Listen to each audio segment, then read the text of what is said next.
I've followed Sean for a while now, and I've really appreciated his aesthetic and take on things, so I think all of us are really in for a treat here. So without further ado, let's get to reading. So it's difficult to pick a lens to analyze a writing like this under, but the closest thing that I can think of is this is something of a more modern day, more casual sort of Alan Watts talk. It's full of contradictions, it has humor, it's silly, but at the same time it has a message, and it's quite deep, and there's a lot to glean from sentence to sentence. And some of the sentences are pretty long. Being able to read these sentences was actually quite a task, although as I was reading it, I really saw the value in getting it right. I actually find the message to be quite valuable. In total, I would say the pros of a reading like this is that it's conversational, it's accessible, as Sean puts it, it's a layman writing to layman.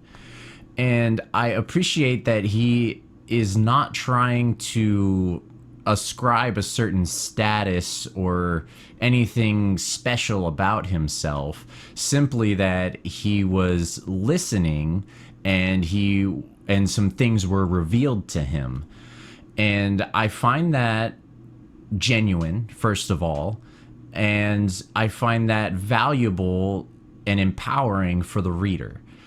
So if you're at all into a spiritual kind of metaphysical talk like Alan Watts or something like that, Terence McKenna, this would be the sort of thing that you would most certainly be interested in reading, and you would not have to read it necessarily to get anything out of it. You could read it simply to enjoy the language and enjoy the journey that you're on as you're going page to page. So the cons, of course, would be that sometimes it's really difficult to understand exactly what he's trying to convey.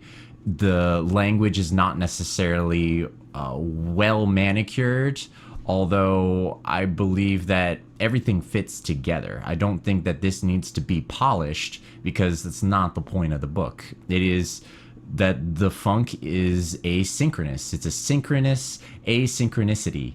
And if you can't really appreciate that without words, you're not really going to appreciate it whenever it's been put into words and expounded on in the way that Sean has done that. And I would highly encourage you to pick this up if it's the sort of thing that you're into. Metaphysics, Alan Watts' sort of spiritual and revelatory concepts and topics. This is up your alley. So my name has been Eric Caroffino, and I will continue to be Eric Caroffino. Funk on, my friends. The funk provides.